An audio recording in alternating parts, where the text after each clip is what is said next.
everyone, welcome back to the course on Chemical Reaction Engineering 1. Myself, Nidhi Mehta, Assistant Professor at Chemical Engineering Department, LJ Institute of Engineering and Technology. So let's just start our today's session, which is based on kinetics. Yes.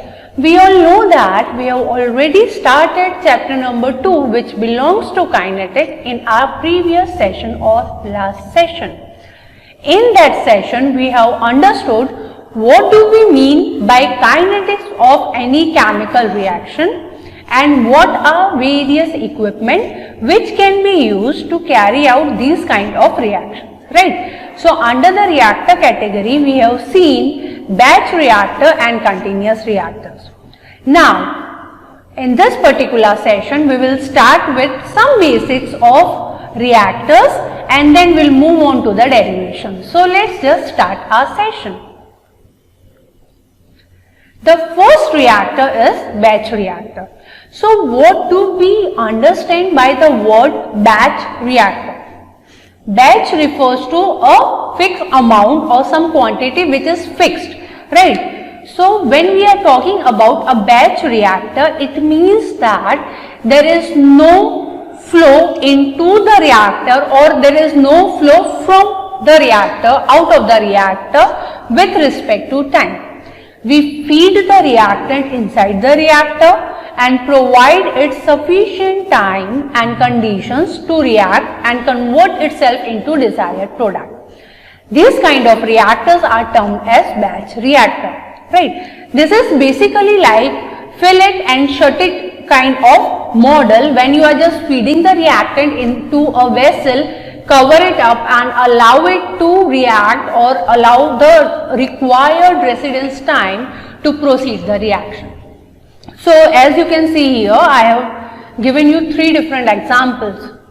So this is how a batch reactor looks like or it works, right? We have fed it the reactant A and B and with respect to time it is converting itself into desired product. So this is the actual model of batch reactor. As you can see, it is just like a closed cylindrical vessel along with a stirrer provided to it. After a batch reactor, we are having a CSTR, which is known as continuous stir tank reactor, and another name for CSTR is MFR, which is mixed flow reactor, right? So what happened in case of CSTR reactor? In this particular reactor, from one side of the reactor, reactants are continuously fed into the reactor and from another end of the reactor, we continuously withdraw the product out of the reactor. Along with that, we provide proper stirring and temperature and pressure conditions for reactant to get itself converted into desired product.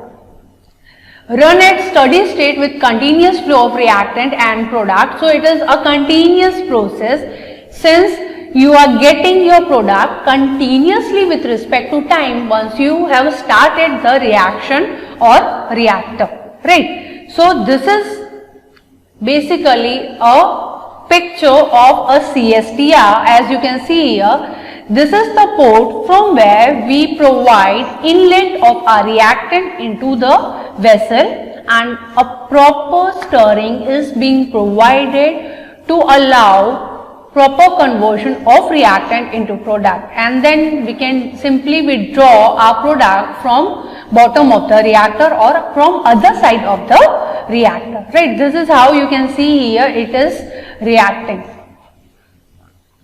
And the third category of reactor is PFR reactor, which is known as plug flow reactor, or another name of plug flow reactor is tubular reactor.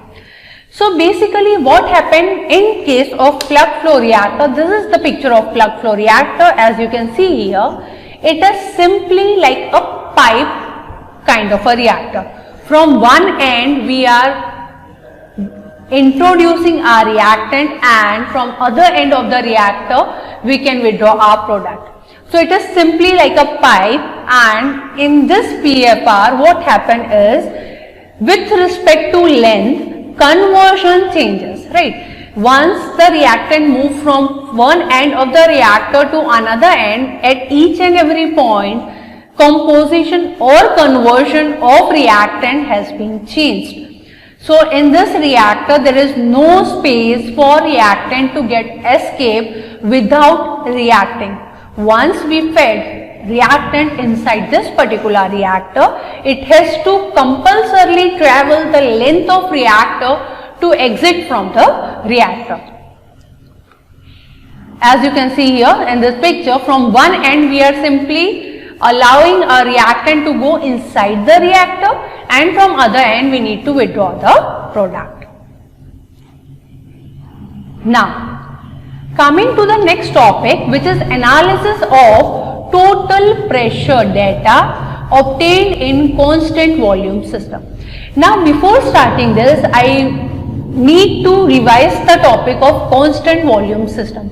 Whenever we are referring constant volume system, we know that we are talking about constant volume of reacting mixtures and not the reactor volume, right? So here whenever we quote constant volume system, we must remember that it refers to constant volume of reacting species which we are feeding in our reactor, right? Now, in this particular case, we will do a derivation relating our pressure to the change. So let's just see. For isothermal gas reaction, where number of moles of material changes during the reaction, right? Isothermal reaction is there, and we are saying that number of moles of material is changing during reaction. So what will happen? So what is our basic goal in this particular derivation? We need to obtain general expression which can relate changing total pressure of the system to changing concentration or partial pressure. So we need a equation which can relate dCA by dt to dP by dt or to dCA by dt, right? So it is like we need to get a relation between total pressure and small p, which is a partial pressure, equating our concentration, right? So we need to express a relationship in which changing total pressure, changing concentration or partial pressure are incorporated, right? So let us start our derivation part. So let's just write a general stoichiometry of a given equation. So let us consider that we are having A moles of component A, right? Small a represent the stoichiometry and capital A represent the component. So we are having A moles of component A which reacts with B moles of component B, and this is how it is converted into R moles of R and S moles of S, which is our desired product. So A and B are reactant, R and S are product here.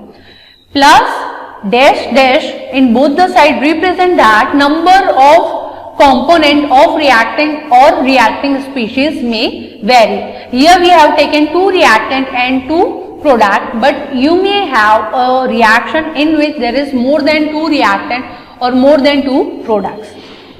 So when time is 0, what is the initial concentration of these species or components? So when time is 0, that means when the reaction has not been started yet, at that particular time, total number of moles of A is represented by capital N A0 and total number of moles of B is represented by capital N B0. In the same way, at reactant side, initial when reaction has not yet started, we represent amount of R or total moles of R by N R0, and similarly for S we can write N S0, and for inerts which are incorporated in our reaction can be represented as number of moles of inert N inert, right? As you can see, O in suffix represent the initial conditions, Now, when time t has been passed, suppose we have started our reaction and we need to quantify after 5 minutes. So, t here will be 5 minutes, right? So, after some time, what is the present condition of our moles of given component? So, what is the present number of moles of component A? It can be represented by Na0, which is initial number of moles, minus total number of moles into X, which is conversion, right? Conversion means number of moles of reactant which has converted into product. Suppose 10 number of moles are there and 2 are converted in product. So, conversion will be 20% or 0.2, right? So, this is how we need to write for each and every component here. After that,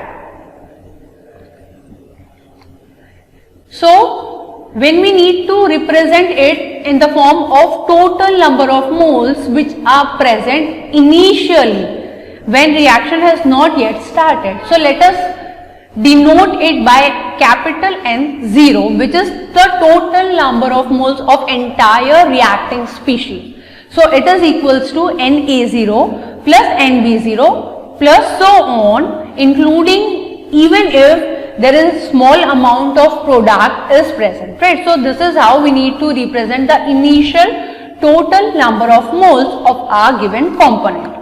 Now, when time t has been taken place, so n can be written as n represent total number of moles at any given time. It is equals to N0, which is initial mole, plus X, which is conversion, into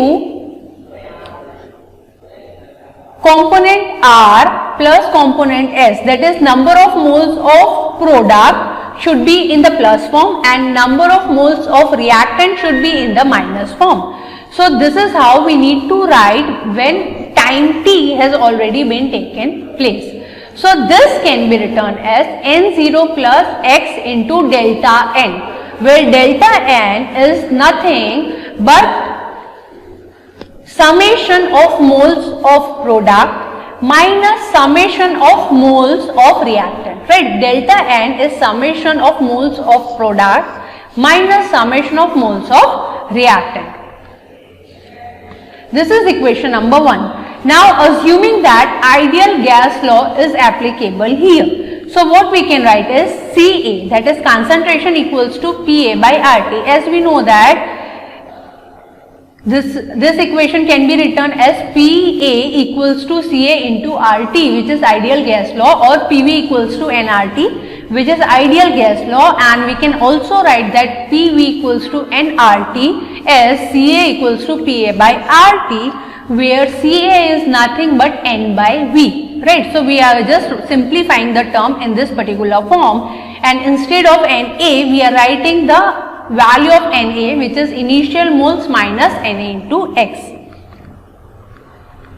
So when we combine both the equation 1 and 2, we can simply get this particular equation in the form of Ca equals to Na0 by V minus A by delta N and minus N0 by V.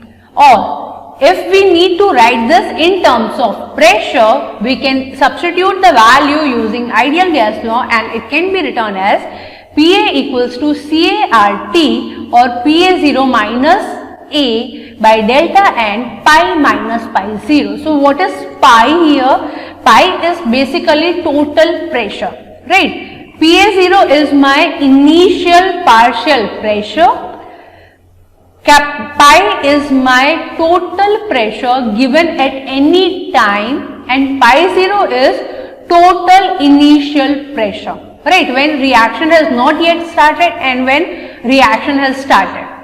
These are the two different things, right? So this is how the final term reached when we can relate our partial pressure, our concentration to the total pressure. So we have achieved our goal in which we are relating partial pressure term, concentration term to the total pressure term for our given equation. So now Moving to the conversion part. So what do we mean by conversion? The fractional conversion or fraction of any reactant, say A, is converted to some another product. It can be written by Na0, which is initial amount of A in the reactor at any given time, and Na is amount of A which is present at any given time, right? Na0 is initial number of moles of that component and Na is number of moles of that component at given time when reaction has been started. So conversion of A can be given by Xa equals to Na0 minus Na upon Na0, right? So this is how we need to write conversion, and this term has to be remembered because it will be helpful for us while doing our further derivations. So it is, once you differentiate this term, it will be dxa equals to minus dca by Ca0. So this is all about today's session. I just hope that whatever topics which we have covered today is quite clear. Thank you.